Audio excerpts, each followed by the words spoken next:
Good evening. My name is Deepak Biscuitwala, and I am the host for today's webinar. I have Brooks and Marilyn as a panelist for this webinar. And today's webinar is on leadership, a look through the body of knowledge lens. Before we introduce our speaker, I would like to mention about some logistic. So during any time in the presentation, if you have any question, please enter your question on your right-hand side box under the question section. And at the end of the webinar, we will address your questions. Also, to earn your continuing education credit, you have to be on the webinar at least 35 minutes. Also, we will publish this webinar recording on our Human Development and Leadership website. Brooks, would you like to introduce our speaker today? Yes, it's my pleasure to introduce Wanda Sturm. Wanda is a dear friend of mine, a colleague, and just finishing up a 2-year term as chair of the Human Development and Leadership Division, a position which she's handled extremely well. Wanda is a quiet person, but not a shy person. She talks when she needs to with no difficulty. But she doesn't make a lot of noise as she gets things done. And she gets a lot of things done. I'm always amazed at how much she can accomplish. Wanda has an MBA and an MBB and is a high-level consultant with Chevron, the oil company in Houston. And today Wanda is going to talk about our BoK, our body of knowledge, which she's had a lot to do with. She was BoK chair before me, and frankly got a lot more done than I did. But I'm very interested to hear what she has to say. I'm sure it's going to be enlightening because everything Wanda does is productive in that way. So Wanda, please have at it. Thank you very much, Brooks, and thank you, Deepak and Marilyn, for being on the line. I appreciate the help to make this happen. I'd like to share with you, as they mentioned, a look at our body of knowledge, our leadership body of knowledge. And so to do that, I'm going to, I hope, move to the next slide. So what makes up the leadership body of knowledge? We will talk about it. We'll talk about the application of this as leaders, and then we'll have some time, hopefully, for some discussion and some questions if you have questions. It's kind of hard to discuss, I know, when you're on mute, but hopefully as you have questions coming in, we can open up some dialogue.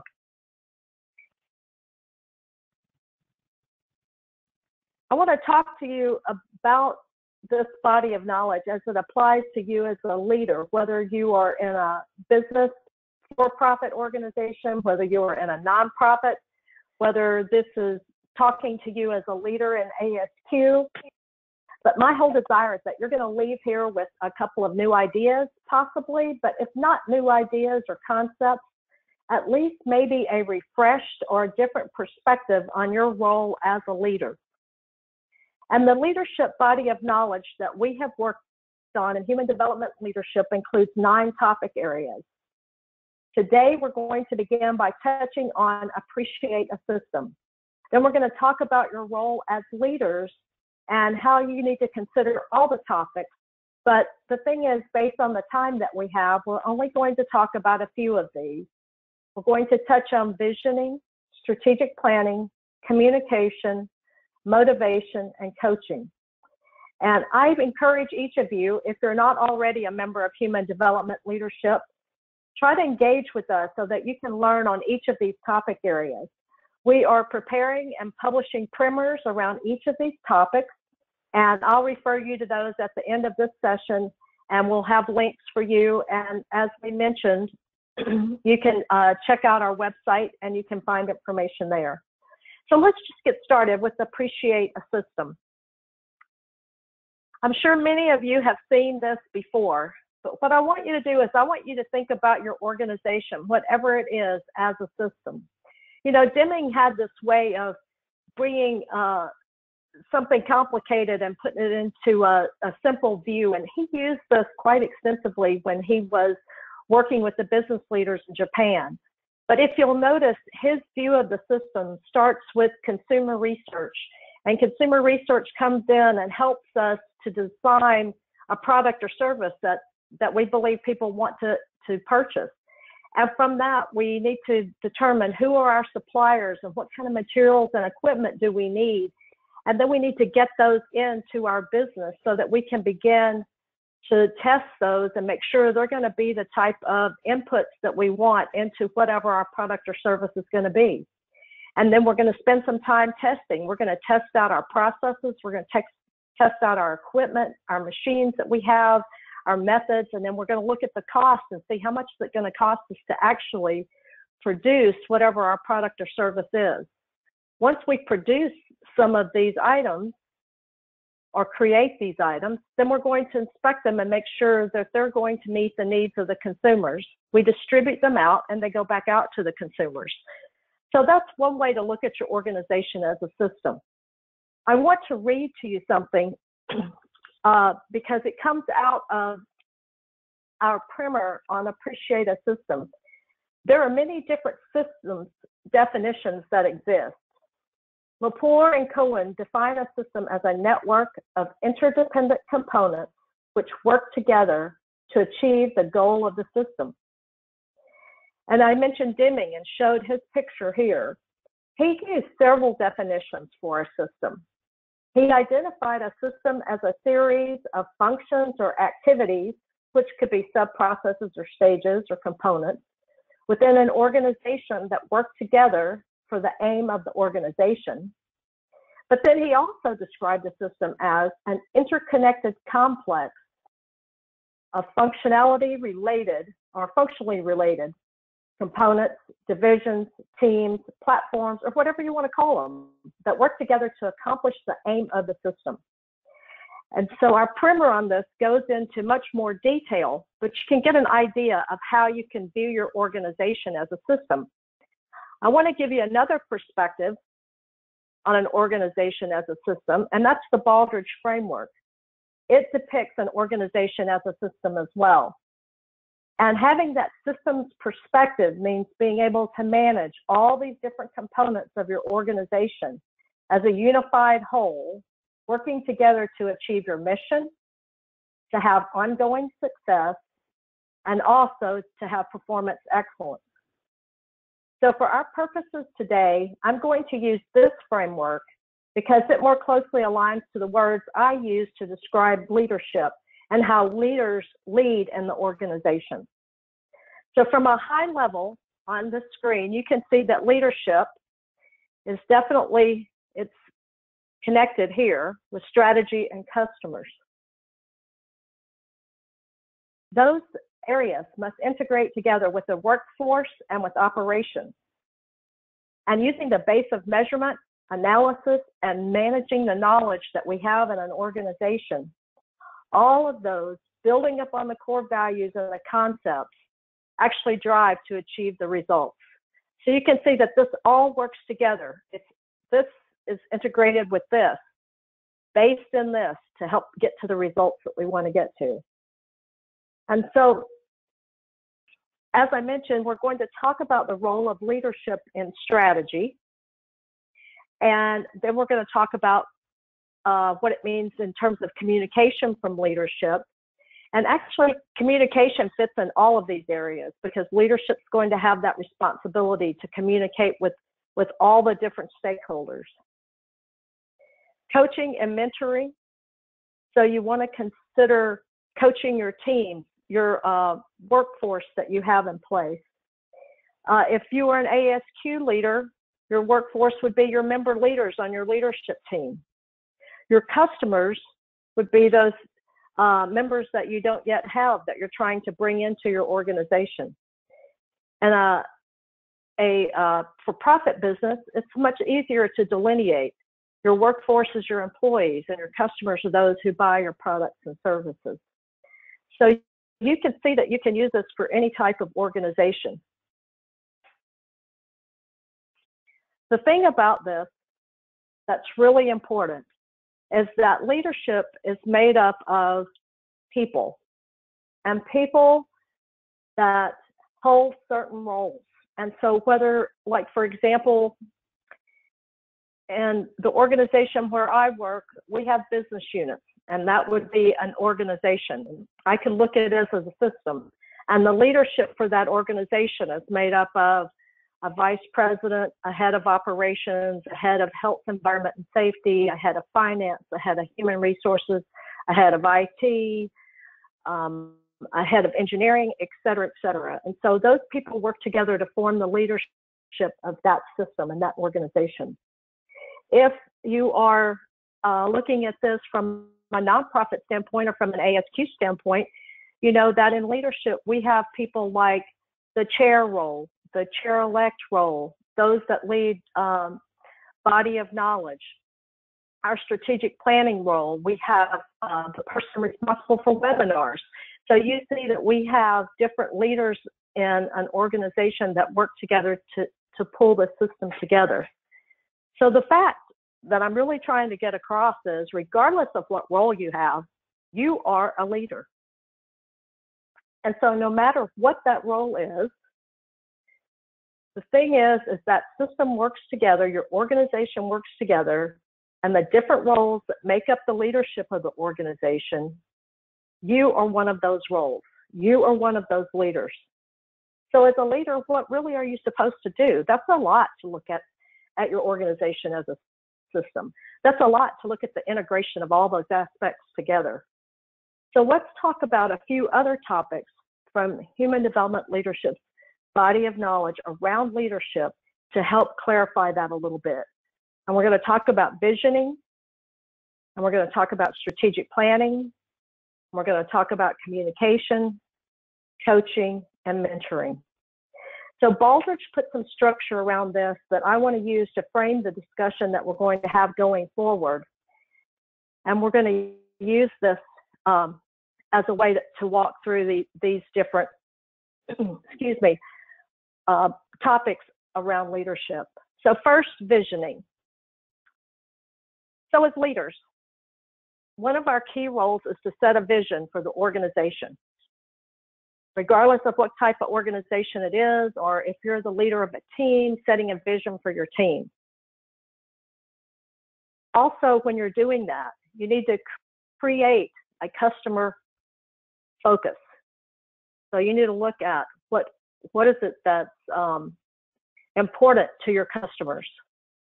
You want to demonstrate clear and visible organizational values and ethics.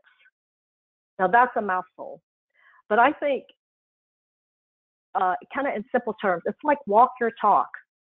Be very clear about the values that you exhibit in your organization, and then set some high expectations. You know, a lot of us came into roles or leadership roles where the vision was already set. So we didn't get a chance to participate in that creation of the vision, so to speak. But the thing about it is we need to look at that vision, and we need to couple that with the values of our organizations and our expectations that we're hearing, and balance that with our stakeholders and what the stakeholders are telling us. And so as we do that, one of the things that we can do as leaders, if we're not the ones setting the vision, is then to try and personalize that vision. So for example, I thought it would be easy to give this as a good example to share with you, is the Human Development Leadership Division's vision is to be the global community of choice for everyone by making human potential an organizational and personal priority. Now that is a great statement. It's succinct,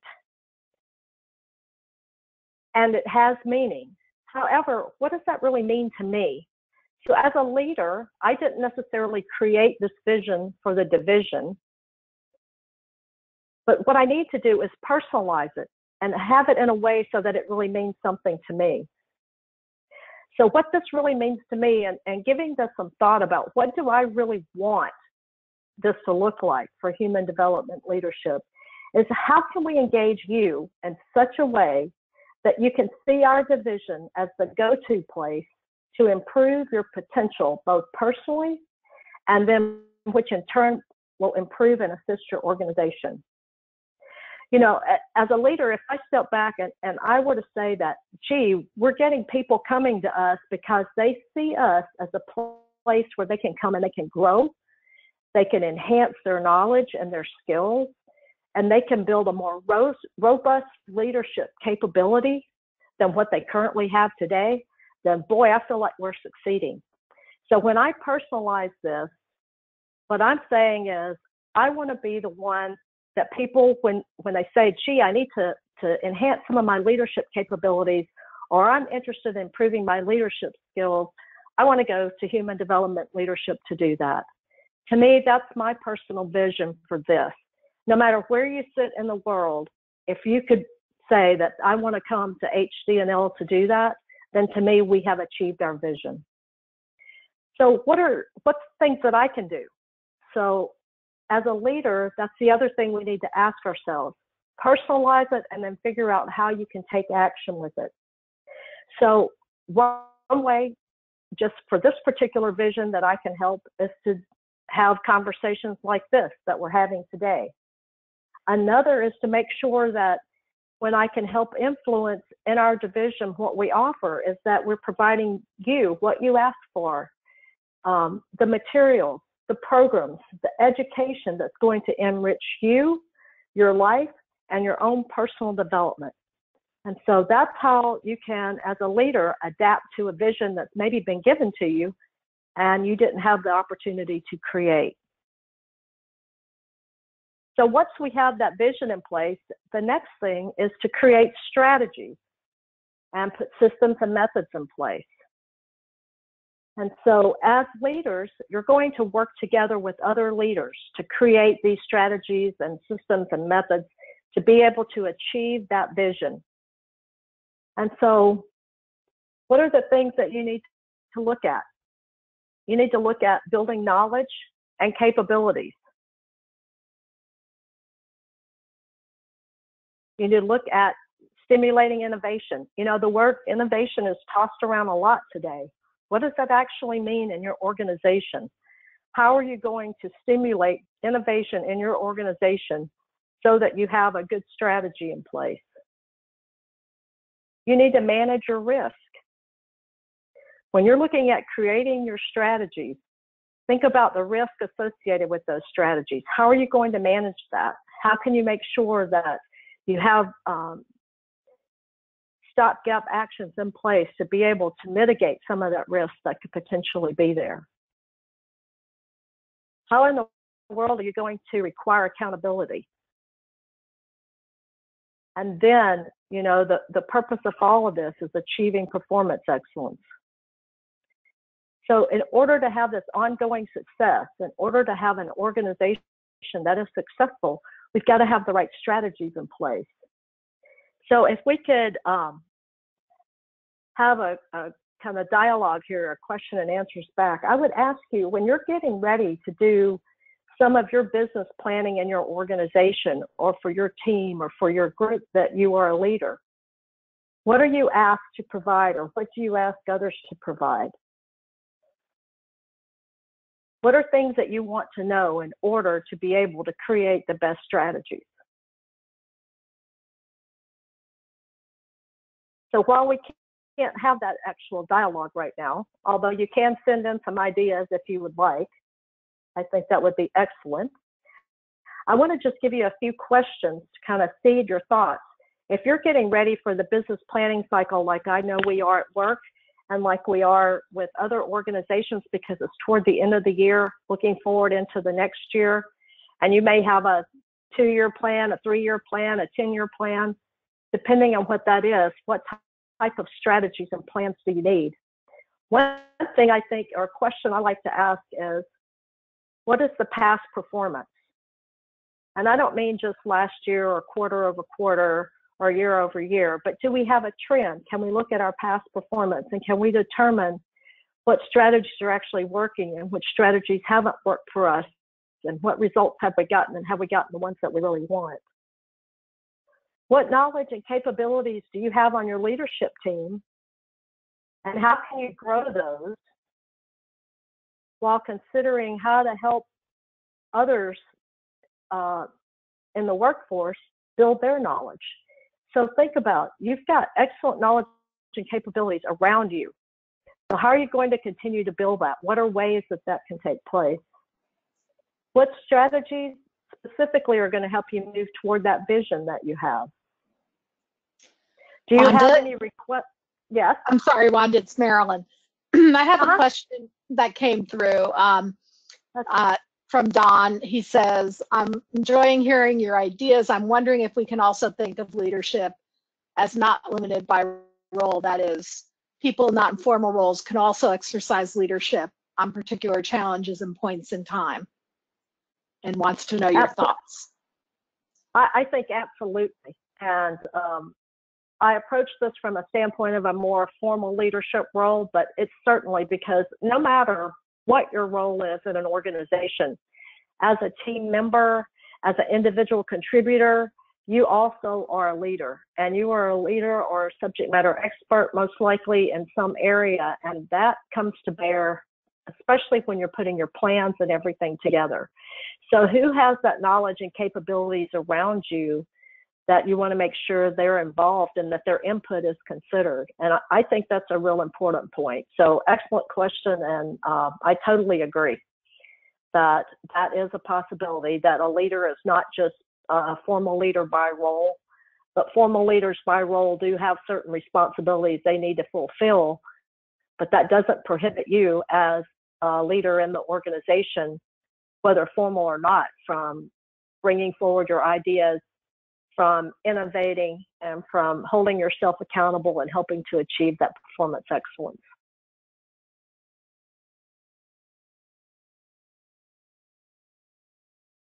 So just a couple other quick things, and I hope that answered your question. So we're building the knowledge and the capabilities. We're seeking to stimulate innovation.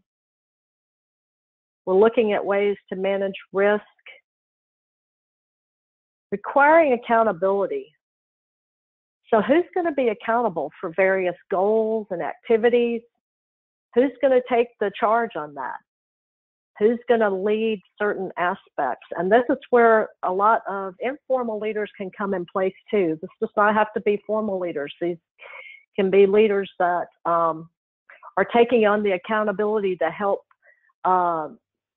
propel a particular project forward, or to help initiate a new process or improve a process that, if it were improved, would make a significant difference to the overall performance of the organization.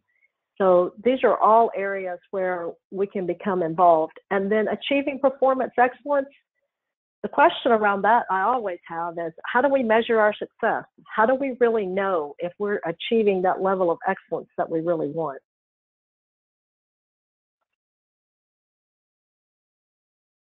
So that was to talk about strategies, putting together strategies and business plans. The next area that I want to give you a snippet around is leaders serving as role models. And they communicate, they coach, and they motivate the workforce. They work on developing future leaders.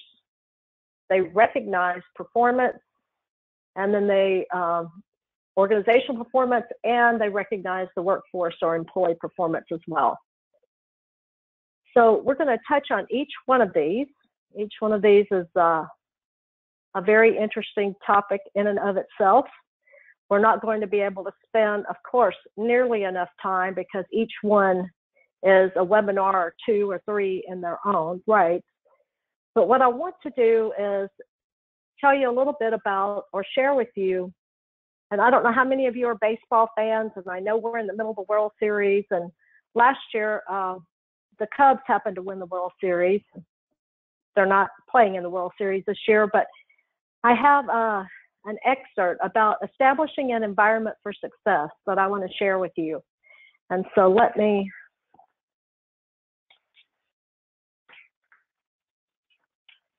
share that with you.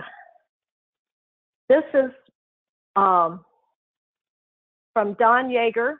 He is an author and motivational speaker. He has a great website, and he has these little snippets that he offers on different topics. And this is about establishing an environment from the coach from the Cubs last year.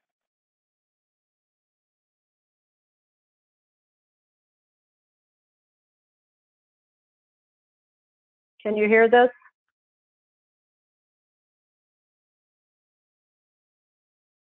I don't hear it, Wanda. This is Marilyn. Okay. Okay, let me. This is Deepak. Yeah, I can't hear either. Okay, let me. I had it all set with my other earphones, so let me see how I can do this. These things are kind of dicey on GoToMeeting. Hopefully we can get it to work. We'll give it a few tries.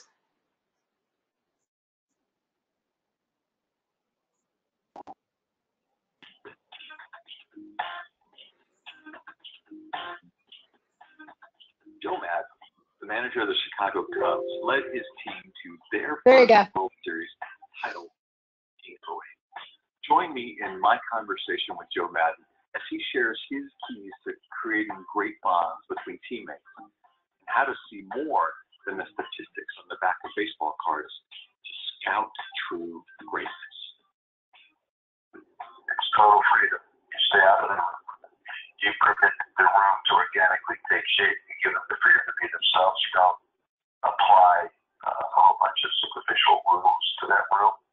You permit them to be young adults and adults, and you permit them the opportunity to grow. What I do in spring training is I get who I perceive to be, I call the lead bulls, the guys that I think are the most influential in the clubhouse. Of course, Dale was part of it. They had like 11 or 12 guys in spring training. And I got in the room and we go over the team policies, whether it's travel, whether it's clubhouse, when people can come in and come out of the clubhouse, what do you think about dads, sons, dress codes, all that kind of stuff. Tell me what you guys want, because quite frankly, it doesn't matter. I have my own office. I sit in first class on an airplane. I'm married. I don't have any kids that are able to travel with me. So why would I want to make up a bunch of rules that I don't really need, that wouldn't really necessarily apply to me anyway? You tell me what you guys want. And then once you've done that, understand one thing, you're the ones that need to enforce them, not me. So the more freedom I give them, the greater respect and discipline I believe we get in return. And to me, that is the key to that kind of room. I've had conversations with players over the years that I thought had wonderful leadership abilities, but because they weren't playing well, they become quiet. And I try to impress upon them. It's not about the numbers. It's about your presence and how you're perceived by the rest of the group that matters most. So you're just talking to me now to understand me already. I believe in all that stuff. I believe in the person. I believe in the heart. I believe, of course, you have to have talent to it. There's no question. But when you combine talent with accountability and authenticity, it's pretty tough to beat. So the question now is, how can you hold people accountable? What can you do to create a productive environment that emphasizes accountability and authenticity? This is one of the many lessons learned.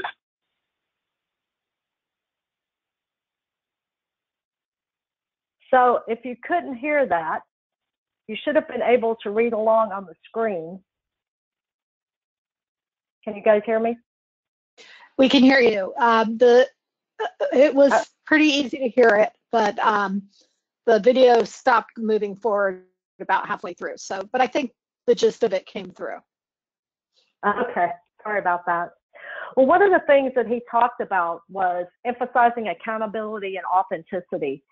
And so it was real interesting to me, because what he said was that he let let the team decide the key rules that they wanted to have. And especially if you think about this, if you think about how many different players there are on a baseball team, and it's not just the ones on the field, you know, it's all the others too. And you think about if all their dads, all their sons, all their grandfathers, uncles, everybody wanted to be in the locker room at the same time with them, what mayhem there would be. And so what was really interesting is they talked about those type of things, but they also talked about how important it was to be a leader in the moment and to be a leader and be present and express that leadership regardless of what was going on with you personally. And that's what I really liked about this is setting that environment where people are comfortable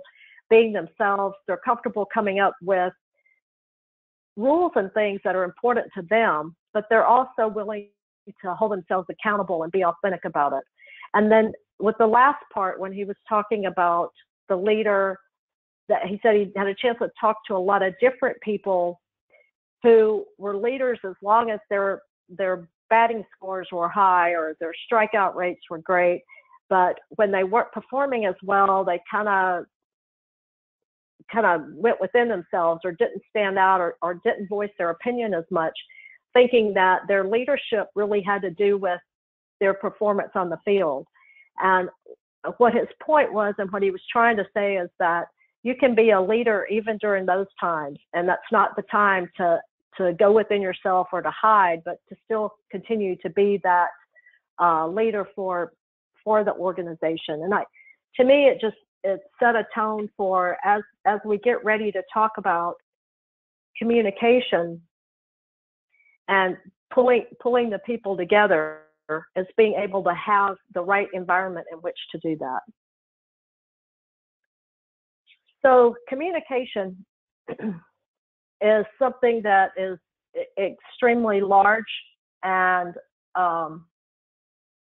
it's interesting because a lot of the work that I do recently has to do with behavioral change. And so it's talking to people, engaging with people, talking to people. It's trying to help people change work from the way they do it today to the way it needs to be done tomorrow. And change is difficult for everyone.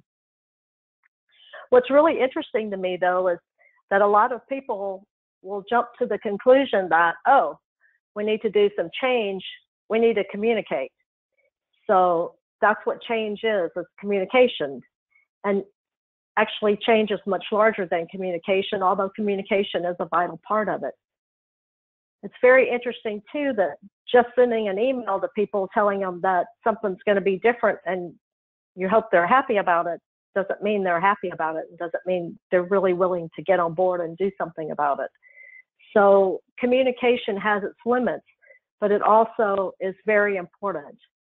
And it's important as a leadership skill. And I'd like to ask your thoughts. Why do you think it's important as a leadership skill? And I wish I could hear you responding. So think about that and think about why that is so critical. As a leader, you're trying to convey knowledge or information. You're trying to transmit information in a way that people can actually understand it. So as you do that, it takes more than sitting down and typing up a quick email, or it takes more than writing a letter, or it takes more than putting a poster on a wall. All those things can help, but really you've got to think about communicating, moving into that two-way communication so that people can begin to actually understand what you're saying. And then once people can begin to understand what you're saying, then how can you go that next step after communication and engage with them and begin to have more of a dialogue rather than just the provision of information. But there is a place for provision of information, and it's a very important leadership skill to make sure that you're clear in your communications and that there's no mistaking what the intent is of what you are trying to communicate. So I know that's a very short blip on communication and not nearly enough, but I will say that it is a critical piece, and there will be more communication to come. The next part is on coaching. And I don't know exactly what our primer is going to look like around coaching, but what I'm going to share with you is what is called the GROW model. It is one of the most well-established and successful coaching models that exist. It was created by Sir John Whitmore and his colleagues in the 1980s, and it was popularized in his book, Coaching for Performance. The GROW model I have used one-on-one with people that when I was a frontline supervisor to help an employee. I have used it and with managers.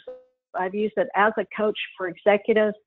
So I've been able to use this model, and it's pretty adaptable across all levels in an organization. And it can work just between two people, someone that really wants to get better at something. Someone else can coach them and help them through that process. So the GROW model, it's an acronym for goals, reality, opinions, no, not opinions, options. We wish they were opinions, options, and will. And by working through these 4 stages, what happens is an individual becomes more aware, and they begin to understand what some of their own aspirations are. They begin to look at a reality, like what's really going on? What's the current situation? What do I believe about that? They start looking at it, gee, what are all the possibilities? What do I have available? What resources are available out there to help me? And then begin to take that next step to set a goal and say, gee, what am I really going to do about this? When we set goals, we are both inspiring ourselves and we're challenging ourselves to actually accomplish something. And this model, I think what it does is it promotes some confidence, and it also gives a little self-motivation because you have something to work toward. And this can help lead to, your personal productivity and satisfaction. When you get to that will element, when you get to that part about what you will do, it just really kind of gives you, it's like a barometer. It tells you, yeah, are you successful or are you not successful? And it really gets to your own inner desire and intention. What is it that you really intend to do? What is it that you are desiring to do? And then, what action are you actually going to take? So I want to just share a quick example with you. It's not a perfect example. It is a very simple example, and it doesn't have all the answers in it, but it kind of gives you an idea how the model can work in a small coaching situation or in a coaching situation. So this is something that I've had issues with before, and I have coached others that have issues with tone of voice. And so sometimes with your tone of voice, you can cause conflict and not really intend to. Can you imagine that? So as a coach, the way you would work through this is you would sit down with the person that you were coaching, and you would say, okay, so you want to improve that tone of voice that is causing a conflict when you use it. So what would you like to have when that's improved? Tell me, what do you think that's going to look like? So the person may respond to you and say something around, I just want to recognize when I'm doing it. I can't even tell when I get that tone in my voice. And I want to be able to not come across that way. Most of the times I'm really just concerned about the issue, and it's not about the other person or anything like that. I'm just passionate about what's going on. Okay, so maybe I'm not understanding. Give me an example where this has been the case and what happened. Well, yeah, so just 2 days ago, I was in a meeting and there was a discussion where it was beginning to go down this path that I really didn't think we needed to go down. And so I interjected, I guess kind of strongly, And people said, you know, I created all kind of arguments and everything among the group. So I don't know. It's I don't know what I did. I just stated my opinion. So as the coach, then what you need to do is talk about, so what other options were there? What could you have done differently? And a lot of times you'll get a response, I don't really know what I could have done different. Maybe I was just too loud. So then you can probe a little bit further and you can ask questions around, well, what could have told you you were about to do that? I don't know what could have told me. You know, it just kind of all built up. So then that's a thing to think about. So as you're hearing the conversation continue, you're beginning to get anxious or upset or feeling very strongly that that's not where you want things to go with this discussion, and you want to interject, but you don't interject then, you wait. And so, yeah, that's pretty much what I do. So maybe you could have spoken up a little bit sooner in the conversation when it was first starting to derail, rather than waiting until it got to a point that you had kind of gotten fed up or whatever it is. So what would help you do something different next time?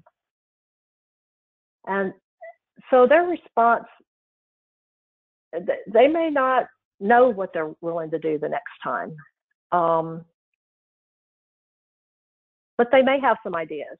So one idea could be having an idea ahead of time of, these are going to be some key points in these upcoming sessions where I'm going to have a certain way that things need to be done, and if they're not going that direction, then I'm going to need to interject.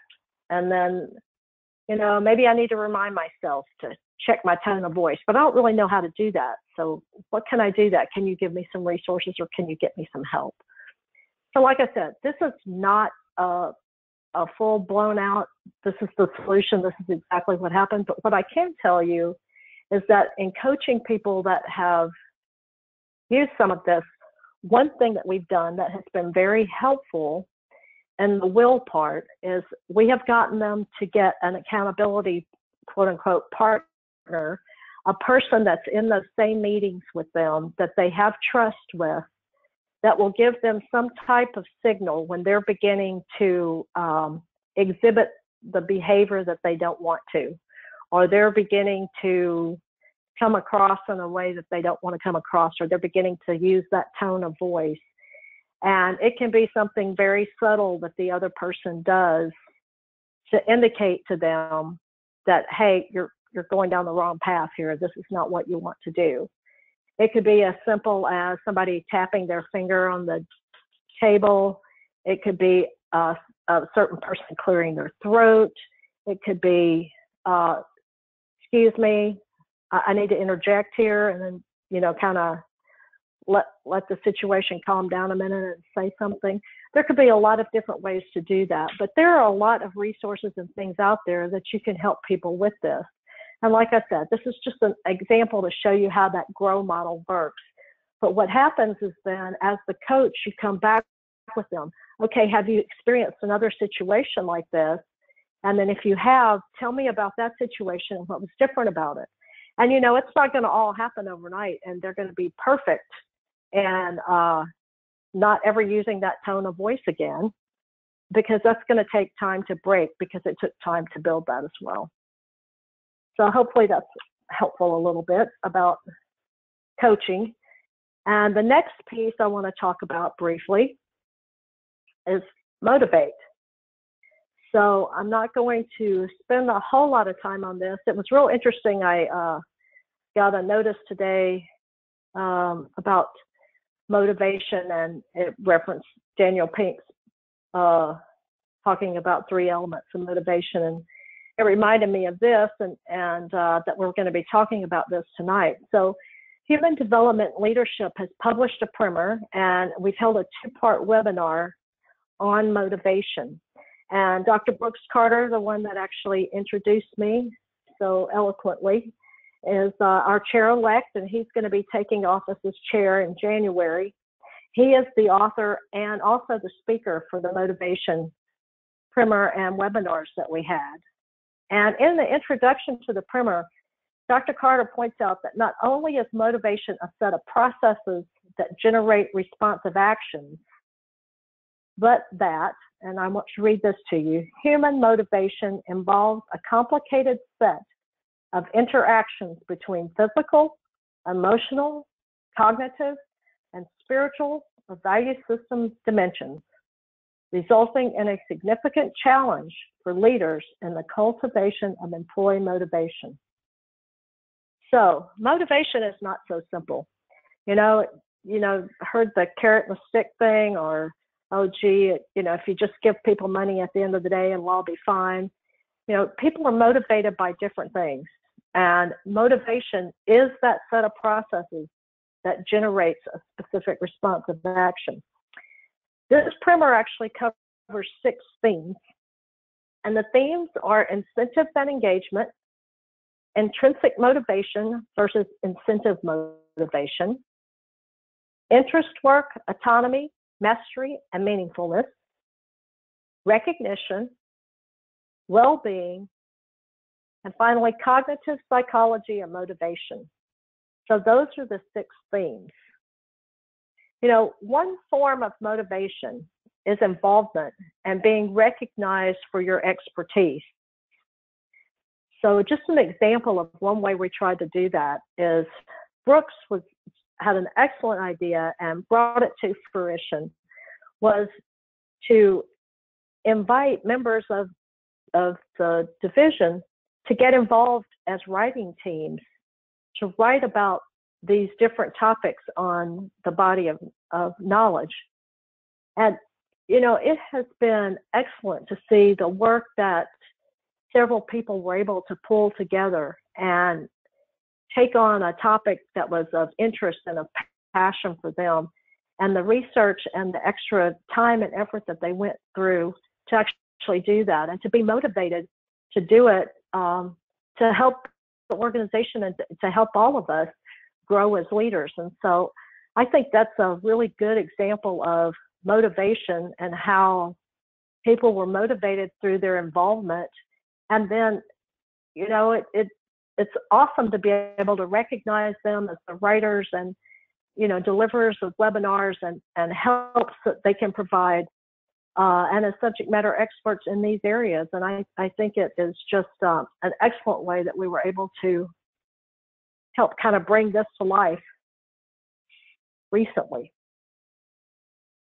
And so I want to kind of bring this all back together. And we broke it apart into different little pieces. And I want to bring it back into looking at it again as a system. So in individual pieces, we talked about visioning. We talked about strategic and business planning. We talked about communication. We talked about coaching. And we talked about motivation. And all of those things work together within the system of our organizations that we're in. And they all work together with many other things to produce the desired results. So as leaders, I think whether we are in a specific role as a leader or whether we are a leader that people in the organization look up to because of our subject matter expertise and way that we are able to interact with others and convey our thoughts and teachings. But I think what's really important is, as a leader, regardless of the type of leader, we need to help set the right type of environment so that the vision can be personalized, so we can work together to develop a plan to accomplish the vision, that we can share that with our key stakeholders, that we can work to develop other people and be able to guide them to take action and achieve goals and help them achieve those goals using the GROW model. To help that take place through motivating and reinforcing members, other leaders, potential members, employees, whoever it is that makes up our organization, to engage them and have them be a part of what's going on in our system. Just remember, this is just the beginning. We lightly touched on several of the topics in our body of knowledge. There are some other topics that we didn't get to. And I hate that we couldn't get to them all, because some of them are kind of near and dear to my heart. But we touched on the 4 on the left, and the first and the 4th one on the right, although we didn't really talk about mentoring, which is a little different from coaching and can have some excellent insights for us as leaders in all of our roles. And we did not go into the depths that you can get from each topic individually. And, you know, specifically, we didn't touch on the change management, the conflict management, or the theories of leadership. But my purpose for being here today was to help you gain at least, hopefully, maybe a new idea or a new insight or something that will assist you as a leader. And then whether it's looking at your organization as a system, appreciating how it all has to work together to accomplish those desired results, personalizing the organizational vision, refreshing what all is important to developing a strategic and a business plan, whether it's pinpointing specific behaviors to enhance your communication, whether it's applying the GROW model to assist coaching other people, or understanding that motivation is just simply a significant challenge. I hope that one of these topics has resonated with you and that you want to know more. So with that, I want to thank you for being here. And hey, Wanda, we do have a question for you. Okay. Actually, a couple. Right. The first one, the person appreciated the GROW example you gave, and said, as I'm sure you recognize, the difficulty is often getting the person to the point of owning that they are behaving in a way that is contributing to problems, such as using a certain term. So, yeah, I think that a certain amount of this is self-improvement, right? Self-motivated improvement. Yeah. It's not about. Go ahead. So I was going to say, so there's different ways that you can find out that you need to make that improvement. Either you can get feedback from a friend that says, hey, did you realize you do so-and-so? It could be in a more formal way, like through a 360 review that goes on because you're a leader in an organization and they do a 360 survey of your leadership skills, and that, you know, something comes out of that. Or it could be that, gee, I realize I do this, and because I know I do this, I need to get some help with it. And, you know, if you can't get somebody to coach you, then sit down with yourself sort of and kind of work through, okay, this is what's going on, you know, but then talk it over with somebody if you can. Find a friend or a colleague that, you know, that you trust, or, you know, email me. I'll be happy to talk to you. And that leads nicely into the next question. By the way, if you have questions for Wanda, please type them in the question box. We still have a few minutes. Can you please compare and contrast coaching and mentoring? Yeah. So what's the difference? How do you know you're being coached and not mentored? Well, that would take all night. So I think, to me, so both of them can be a formal process. A coaching process, the way I look at it is you can do informal coaching, but most of the coaching I do is a formal coaching. So I have a coaching agreement and contract that I draw up with the people that I coach. And it is, I am not a subject matter at all in their work and what they do. What I'm there for is to help them improve their behaviors or improve how they're interacting in the situations that they're in. With mentoring, sometimes it can be that you want to be mentored in your discipline. And so it could be that an engineer would mentor an engineer to help them better understand how to navigate the engineering world within the company, as well as gain expertise in certain areas. That's not always the case for mentoring, but it could be a case. That's a great distinction, though. Yeah, I think the other thing is mentoring is more about enabling the person to grow in their career, so to speak.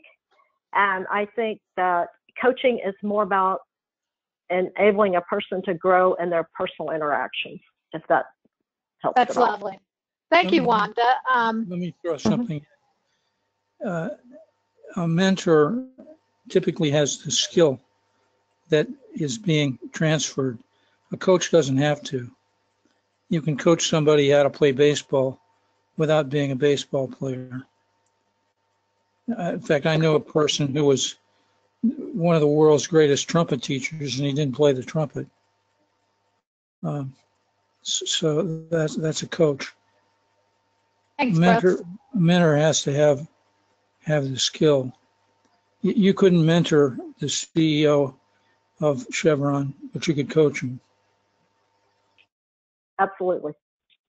So, Deepak, you want Marilyn. to help us close here? We're just about at the end of our time. Okay, yes. So thank you very much, Wanda. It was a great presentation. Marilyn and Brooks, thank you very much for helping us out here today. And audience, thank you very much for listening, Wanda, leadership, the presentation. Also, we will post this webinar, recording of webinar on our Human Development Leadership website. Also on the chat section, I have put a link for the survey. Please take a few minutes and complete the survey. It's very easy, 5 questions, and this will help us to improve our future webinar. So again, thank you very much for all your support and help, and looking forward to again in the November webinar and December webinar. Thank you very much. Thanks, Wanda. Thank you. Thank you.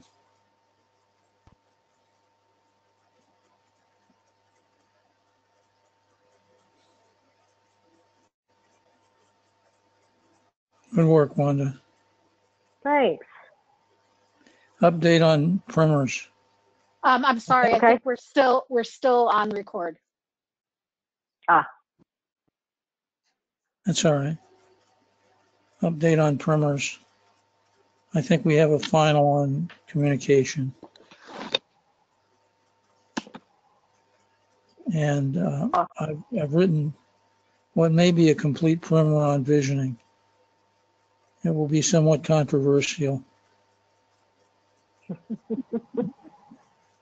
But Harry Rose said he was inspired by it, so that convinced me I had something. Harry's a pretty tough judge. If it inspires Marilyn, then I'll know I'm somewhere. And one other thing. I got an email from Ed Baker, who is director of quality at Ford, and whom I met at some